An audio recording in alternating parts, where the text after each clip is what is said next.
പുത്രനും പരിശുദ്ധ റൂഹായിക്ക് സ്തുതി, ആദ്യം മുതലെന്നും വന്നേക്കും തന്നെയാണ്.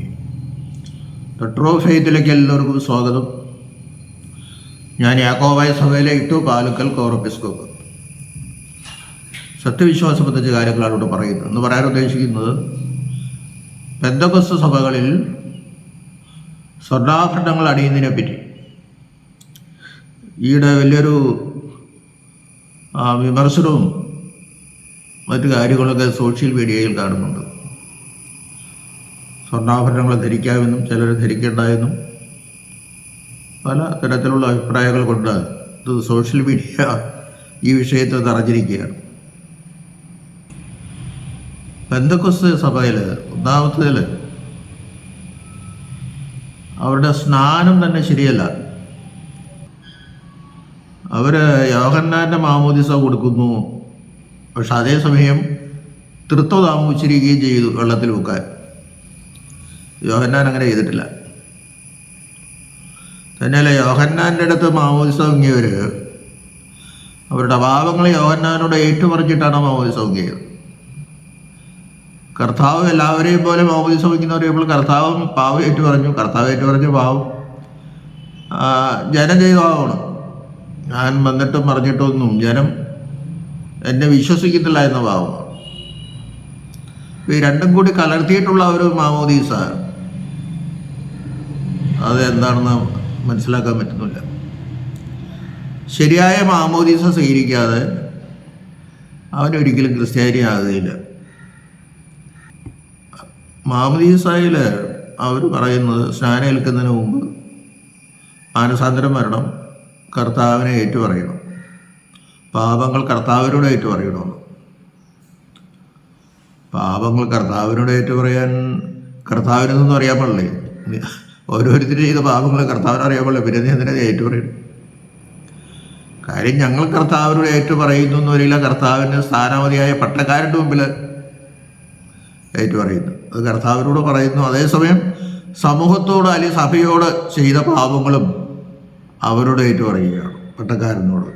അദ്ദേഹം പറയുന്ന പ്രതിവിധി അനുഷ്ഠിക്കുകയും ചെയ്യണം. അപ്പോഴേ അത് ശരിയായ മാമോദിസ ആകുന്നുള്ളൂ. ഇത് ദൈവത്തോട് ഏറ്റുപറയണമെന്ന് പറഞ്ഞിട്ട് കാര്യമില്ല. യോശുവയുടെ പുസ്തകത്തിൽ വളരെ വ്യക്തമായിട്ട് ആഹാൻ പാപം ചെയ്തപ്പോൾ യോശുവ പറയുന്നുണ്ട്, നീ ദൈവത്തോട് ഏറ്റുപറയണം, എന്നോടും ഏറ്റുപറയണം.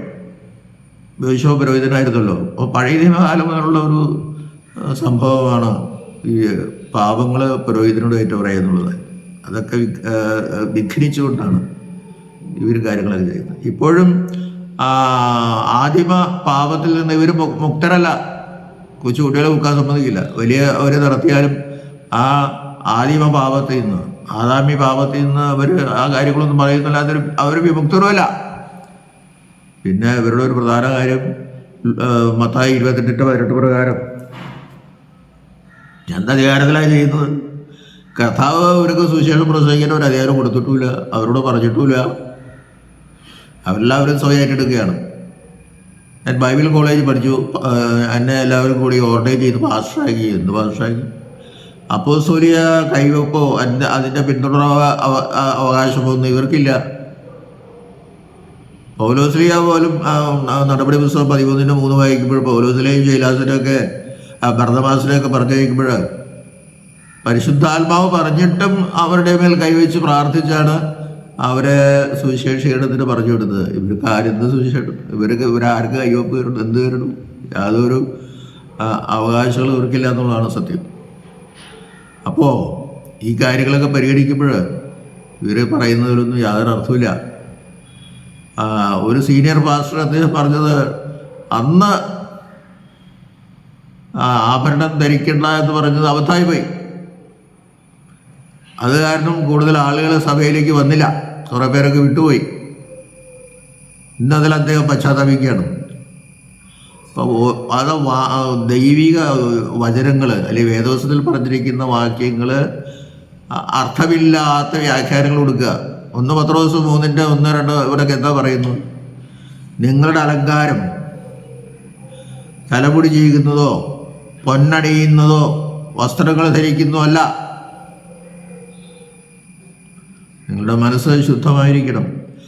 നിങ്ങളുടെ സ്വഭാവം നിങ്ങളുടെ അലങ്കാരത്തിലല്ല കാണേണ്ടത്. നിങ്ങളുടെ മനസ്സ്, നിങ്ങളുടെ സ്വഭാവം നന്നായിരിക്കണം. അത് ശരീരത്തിൽ അലങ്കാരങ്ങൾ പിടിപ്പിച്ചോ പൊന്നണിച്ചിട്ടൊന്നുമല്ല. പൊന്നണിയേണ്ടെന്നോ വസ്ത്രം ധരിക്കട്ടെന്നോ മുടി ചീകണ്ടെന്നോ ഒന്നും അദ്ദേഹം പറയുന്നില്ല. നിങ്ങൾ പ്രാധാന്യം കൊടുക്കേണ്ടത് നിങ്ങളുടെ മനസ്സിനാണ്. മനസ്സ് നന്നായിരിക്കുക. പൊന്നണിയുന്നതല്ല നിങ്ങളുടെ സ്വഭാവം തെളിയേണ്ടത്. നിങ്ങളുടെ മനസ്സ് സ്വഭാവം നന്നായിരിക്കണം. ദൈവത്തെ മഹത്വപ്പെടുത്തുന്നതായിരിക്കണം. ദൈവത്തിൻ്റെ രഹസ്യങ്ങളെ അറിയാൻ തക്കവണ്ണം അവൻ്റെ കൽപ്പനകളെ പാലിക്കുന്നതായിരിക്കണം എന്നൊക്കെയാണ് അദ്ദേഹം പറയുന്നത്. അതിനൊക്കെ തെറ്റിദ്ധരിച്ചുകൊണ്ടാണ് നാം അങ്ങനെയൊക്കെ പറഞ്ഞു വന്നത്. ഞങ്ങളുടെ രീതി അനുസരിച്ച് ഒന്നാലോചിക്കാൻ മത്തായി 2:11 പറയുന്നുണ്ടല്ലോ, വിദ്വാൻമാർ വന്ന് അവന് പൊന്നും ഒരു കുന്തുരുക്കവും കാഴ്ചവെച്ചു. പൊന്നാണ് കർത്താവിൻ്റെ ശിശുവായ കർത്താവിൻ്റെ വിദ്വാൻമാർ വന്ന് പൊന്നാണ് കാഴ്ചവെച്ചത്.